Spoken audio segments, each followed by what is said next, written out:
Sir అంటే చెప్పండి, అంటే మీడియా ప్రతినిధుల మీద నేను జరిగిన దాడికి సంబంధించి ప్రధానంగా అందులోనూ మన డ్యూటీని అడ్డుకోవడం అనేది ఎంతవరకు కరెక్ట్ అండి?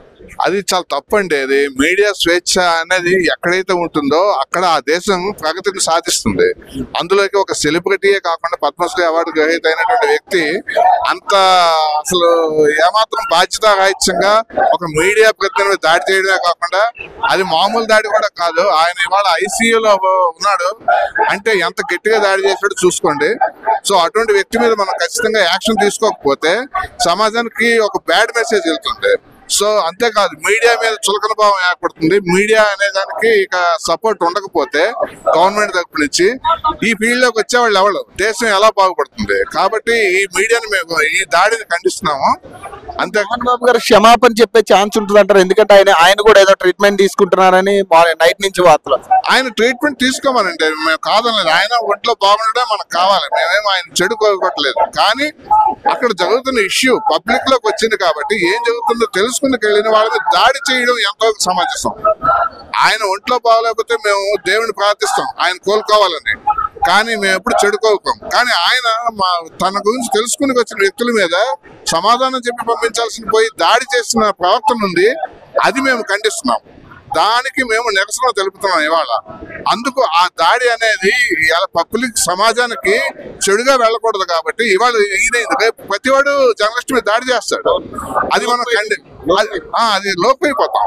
కాబట్టి ఆ దాడిని ఖండించండి, ఖండించి అటువంటి వ్యక్తి తగిన విధంగా చట్టం పరంగా ఆయన మీద యాక్షన్ తీసుకోండి.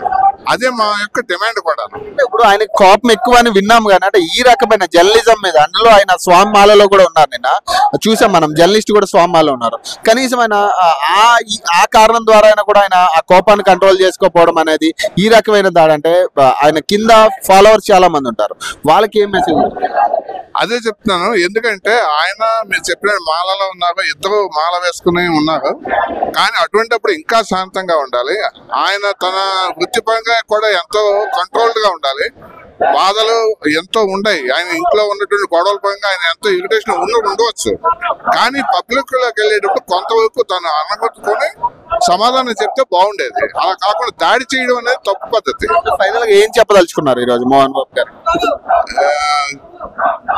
మీడియాకి స్వేచ్ఛను ఉండాలి కాబట్టి ఎక్కడైనా తప్పు జరిగితే ఆ వ్యక్తి చిన్న పెద్ద తేడా లేకుండా చట్టం అందరికి సమానంగానే వర్తిస్తుంది, న్యాయం అందరికి సమానము అని చెప్పదలుచుకున్న వాళ్ళైతే ఇమీడియట్ గా ఆయన మీద యాక్షన్ తీసుకోవాలి. అంతేకాదు, ఆయనకి ఇచ్చిన పద్మశ్రీ అవార్డు ఏదైతే ఉందో ఆయనకు అది వర్తించదు. ఎందుకంటే ఇటువంటి దుడుకుతో ప్రవర్తన ఉన్న వ్యక్తికి ఇలాంటి అవార్డు ఇచ్చి అవార్డుని మనం అవమానపరిచినట్టు అవుతుంది. కాబట్టి అవార్డుని వెనక్కి తీసుకోవాలి. అటువంటిప్పుడే సమాజంలోనే ఇటువంటి వ్యక్తుల మీద ఒక కంట్రోల్ ఉంటుంది. లేకపోతే ఏంటంటే సమాజం అనేది ఎటుపోతుందో మనం చెప్పలేము. అంటే నిన్న జరిగిన దాడికి సంబంధించి ప్రధానంగా అంటే ఇంత కఠినంగా మీడియా మీద దాడులు కానీ గతంలో కూడా జరిగాయి, ఖండిస్తానే ఉన్నాం. మళ్ళీ అంటే ఒక మోహన్ బాబు లాంటి వాళ్ళ ఇలా దాడి చేయడం అనేది మీరు ఎలా చెప్తారు? జర్నలిస్టుల మీద సినిమా వాళ్ళు దాడులు చేయడం అనేది వాళ్ళ కొత్త విషయం కాదు. గతంలో చాలా మంది మీడియా సెలబ్రిటీస్ జర్నలిస్టుల మీద రకరకాల దాడులు చేయడం చూసినాం. చాలా కాలంగా ప్రభుత్వాన్ని కోరుతూ ఉన్నాం, ప్రత్యేకమైన చట్టం తీసుకురండి జర్నలిస్టుల రక్షణ కోసం అని చెప్పి కేంద్ర స్థాయిలో రాష్ట్రాల స్థాయిలో ప్రత్యేకమైన చట్టాలు తీసుకురావాలని చెప్పి డిమాండ్ చేస్తూ ఉన్నాం. ఇండియన్ జర్నలిస్ట్ యూనియన్ డిమాండ్ చేస్తున్నది చాలా కాలంగా. రాష్ట్రాల స్థాయిలో ఉన్న తెలంగాణ వర్కింగ్ జర్నలిస్ట్ యూనియన్ కానీ ఇతర రాష్ట్రాల్లో ఉన్న సంఘాలు కానీ కోరుతూ ఉన్నవి. మేము ప్రభుత్వాన్ని, ముఖ్యంగా ఈ రాష్ట్ర ముఖ్యమంత్రి రేవంత్ రెడ్డి గారిని కోరేది ఏమిటంటే జర్నలిస్టుల రక్షణ కోసం ఒక ప్రత్యేక చట్టాన్ని తీసుకురావాలని చెప్పి డిమాండ్ చేస్తుంది. సరే, ఏ ప్రభుత్వం వచ్చినా కూడా జర్నలిస్టులకి అనేది రక్షణ కల్పించలేకపోతుంది. ఇట్లాంటి ఇష్యూస్ ఎన్ని జరిగినా కూడా మన జర్నలిస్ట్ సంఘాలన్నీ కలుస్తున్నాయి కానీ ఎక్కడా కూడా అంటే అటు అధికారికంగా కూడా ఎక్కడా కూడా మనకు సపోర్ట్ రావట్లేదు. మరి ఆ లోపం మన దగ్గరనే ఉన్నది.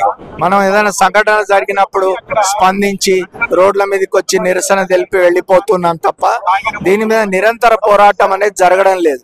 కేవలం జర్నలిస్ట్ సంఘాలు మాట్లాడితే, జర్నలిస్ట్ సంఘాలు డిమాండ్ చేస్తే సరిపోదు. మీడియా హౌసెస్, మీడియా యజమానులు కానీ, మీడియాలో పనిచేస్తున్న జర్నలిస్టులు కానీ, అది ప్రింట్ మీడియా కావచ్చు, ఎలక్ట్రానిక్ మీడియా కావచ్చు, అందరూ పూనుకొని నిరంతరం దీని మీద పోరాటం చేస్తే తప్ప ఇట్లాంటి చట్టాలు తేవడానికి ప్రభుత్వాలు ముందుకు రావు. ప్రధానంగా ఈ రోజు ఏం డిమాండ్ చేస్తా ఉన్నారు? ఇష్యూ ఇష్యూకి సంబంధించి అంటే మోహన్ బాబు క్షమాపణ చెప్తారా? జరిగిన సంఘటన చాలా విచారకరమైంది. గాయపడ్డ జర్నలిస్టులకు ఇండియన్ జర్నలిస్ట్ యూనియన్ తరఫున వ్యక్తిగతంగా కూడా నేను సానుభూతి తెలుపుతూ ఉన్నాను. మోహన్ బాబు అనేవాడు రియలైజ్ అయ్యి బయటకు వచ్చి తాను చేసిన తప్పు అనే విషయం ఒప్పుకోవాలి. చట్టబద్ధంగా ఏం జరుగుతుందో అది జరగాల్సిన అవసరం ఉన్నది. ప్రభుత్వం, పోలీసులు చర్యలు తీసుకోవాలి. ప్రధానంగా వీళ్ళు మా జర్నలిస్టుల తరపు నుంచి మేము ఒకటే డిమాండ్ చేసేది, ఈ మోహన్ బాబు గారు ఏదైతే అహంకారంతో చేసిన దాడి ఉందో దీన్ని ఖచ్చితంగా తీవ్రంగా ఖండిస్తున్నాం. ప్రతి ఒక్కరు కూడా దీని మీద స్పందించాల్సి ఉంటుంది. ప్రతి జర్నలిస్టు, ప్రతి మీడియా సంస్థలు కూడా దీని మీద స్పందించి యాక్షన్ తీసుకోవాలి. అది మీ దగ్గర డబ్బు ఉండొచ్చు, లేకపోతే ఇంకోటి మీరు ఒక పలుపుగడి ఉన్న వ్యక్తి అవ్వచ్చు, కానీ ఎదుటి వాడిని గౌరవించాలి. ఖచ్చితంగా ఈ రకమైన ఆయన డ్యూటీ చేసుకుంటున్న సమయంలో ఇట్లాంటి దాడి అనేది ఖచ్చితంగా ఖండిస్తూ ఖచ్చితంగా దీని మీద తగిన యాక్షన్ తీసుకోవాలంటూ కూడా మీడియా సోదరులు కావచ్చు, అలాగే ఆయనకి ఏదైతే పద్మభూషణ్ ఏదైతే ఆయనకి గ్రహీత కాబట్టి పద్మభూషణ్ కూడా వెనక్కి తీసుకోవాలంటూ కూడా ప్రధాన డిమాండ్గా ఈరోజు మీడియా ప్రతినిధులందరూ కూడా చెప్తా ఉన్నారు. దీనికి సంబంధించి ఖచ్చితంగా మోహన్ బాబు అనేటివాడు బయటకు వచ్చి సారీ చెప్పే వరకు కూడా ఈ నిరసన అనేది ఇలాగే కంటిన్యూ అవుతుందని కూడా వాళ్ళు చెప్తా ఉన్నారు. సో మరిన్ని అప్డేట్స్ కోసం చూస్తూనే ఉండండి లెజెండ్ టీవీ.